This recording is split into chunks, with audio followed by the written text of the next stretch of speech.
안녕하십니까, 빌딩NC 박재입니다. 늦은 장마가 또 다시 와서 외제차만 한 1100대 정도 침수가 됐다고 그래요. 외제차가 침수가 많이 될 수밖에 없는 게 강남의 2대 중 1대는 외제차입니다. 다른 데도 아닌 강남이 왜 이렇게 매번 물난리가 날까? 강남이 10년 전에 지금 그 침수 사태가 벌어지고 나서 한 1조 4천억 정도를 투자해서 뭐 기존의 관로나 배수시설이나 많이 개선을 한다고 했어요. 1조 4천억이면 어지간한 지방단체 연간 예산입니다. 대체 이게 강남 여기 왜 침수 사태가 계속 벌어지느냐? 사실 11년 전에 삼성 사옥에 있는 지하에 전기실에 있는 배전반이고 뭐 전부 침수가 됐습니다. 제가 이때 삼성에 다니고 있었을 때니까 다니고 있을 때 이게 침수가 돼서 전 직원이 난리가 났었습니다. 이게 삼성의 그 배전반을 새로 제작해서 갖다 설치하는데 아무튼 한 달에 안 걸렸습니다.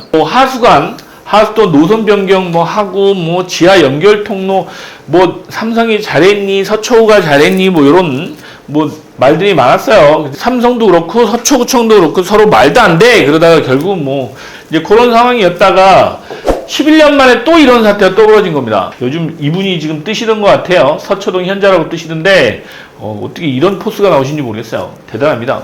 여러 지금 저기 단톡방에 보시면 이분이 아무튼 이런 상황이 10년 만에 다시 벌어진 거죠. 사실은 이게 다시는 일어나서는 안 될 상황이었어요. 왜? 이 정도 예산을 들이고 이 정도 시간이 지났음에 불구하고 한 이틀 비온 거 가지고 이 상황이 벌어지는 거는 사실 강남구답지 않다. 그러면 왜 이런 사태가 유독 강남에, 그것도 뭐 대치동 음마사거리에서 그리고 또 강남역에서 이런 사태가 벌어질까? 이거는 사실 강남구만의 지형 때문인 부분도 분명히 있습니다. 그러면 논현동 같은 데는 과수원밭이 많았어요. 거긴 지대가 좀 오르막 내리막이 있어요. 그 도산대로 가서 보시면 영동대교에서 저 신사동 넘어가는 길이 오르막 있죠. 그리고 저 앞쪽으로 저 압구정은 뭐 논밭이었으니까 그렇고 7호선 라인이죠. 강남구청 라인하고 선정능력 라인은 지대가 높습니다. 거기는 과수원이 많았기 때문에. 거기서 이제 내려온 라인이 어디냐면 삼성역이에요. 삼성역이 이제 탄천변으로 해서 거기가 조금 낮습니다. 그래서 이번에 삼성역이 잠긴 겁니다.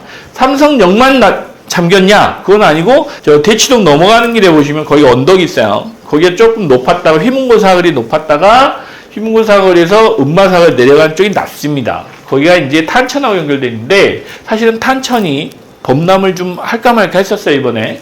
그러다 보니까 음마사거리 쪽도 침수가 된 거죠.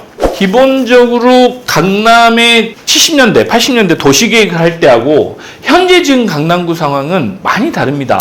예를 들면 강남대로에 하수관로를 600짜리 하수관로를 심었다고 하면 이 당시에는 강남구 인구를 예를 들어서 30만 명을 봤다. 지금 강남구 같은 경우는 100만 명이 넘는 유동인구가 있고요. 최대 300만까지도 얘기를 해요. 이 정도 유동인구가 많은 지역이다 보니까 도시계획이 사실은 많이 업데이트가 돼 있어야 돼요. 그런데 한계가 있죠. 왜냐? 지금 하수관로부터 시작해서 전기, 그 다음에 가스, 이런 도로, 이런 기존 인프라는 도시계획을 다시 해야 됩니다. 그리고 이 도시계획이라는 게 하루 이틀 사이에 되는 건 아니고 땅의 한계도 있고 도시가 만들어진 상태이기 때문에 그게 일시에 지금 저걸 할 수가 없는 거예요. 관로나 배수 용량이 아무리 넓혀도 아무리 키워도 이게 전체를 갈지 않으면 부분적으로 갈아가지고는 여기는 해결되겠지만 그 다른 곳이 또 문제가 생겨요. 지방 같은 경우는 구도심, 신도심이 있어요. 그래서 이 구도심은 사실 약간 슬럼가가 되죠. 그 신도심으로 이렇게 넘어오는 과정이 있어요. 근데 강남은 이걸 할 수가 없잖아요. 예를 들면 강남구가 노후됐다고 해서 아니면 서초구로 넘어가든가 아니면 송파구로 갔어야 되는데 아니면 용산구로 가든가 뭐 성수동으로 가든가 해야 되는데 그 어디 옮겨갈 데가 없죠. 대한민국 서울에서 뭐 테라노나 강남만한 데가 없으니까 그러면 이거를 대체할 만한 그 지역이 어디야? 라고 보면 없습니다. 강남구가 벌써 40년 된 지역이에요. 택지 개발해가지고 강남구 개발한다고 해서 50년 가까이 된 지역이다 보니까 노후가 될 수밖에 없어요. 실제로. 그래서 지금 대표적으로 노후된 지역이 개포동, 대치동, 압구정동 뭐 이런 지역들은 상당히 노후도가 심하다. 뭐 원초적인 문제 해결되느냐. 이 정도 비 오면 사실 강남구 당분간은 방법이 없습니다. 이번 침수 피해 보면서도 뭐 말씀드리고 싶었던 건 뭐냐면, 사전에 장마철에는 침수가 될 거라고 생각을 하고 아예 건물 쪽에서는 대비를 해놓으시는 게 오히려 더 현명한 방법일 수 있습니다. 뭐 배수 펌프나 비상 인력이나 비상 근무나 이런 것도 미리 좀 선제적으로 준비를 하셔야 되지 않을까. 향후 뭐 1, 2년 사이에 해결될 문제는 아니기 때문에 어차피 나라에서 해줄 수 있는 건 한계가 있는 것 같습니다. 나라에서 해줄 수 있는 거, 저 배수 펌프장 있죠?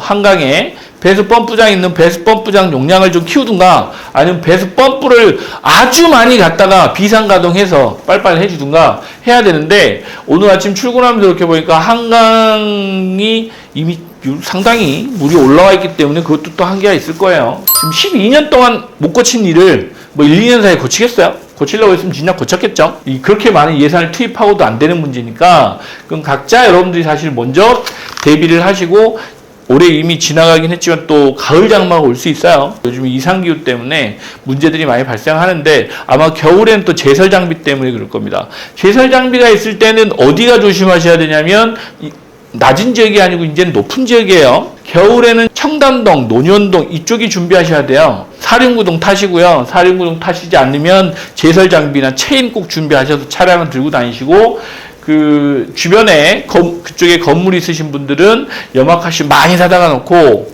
폭설이 왔을 때 준비하시는 그런 어떤 그 대비책을 좀 세우셔야 될 것 같아요. 네, 오늘 여기까지 말씀드리겠습니다. 감사합니다.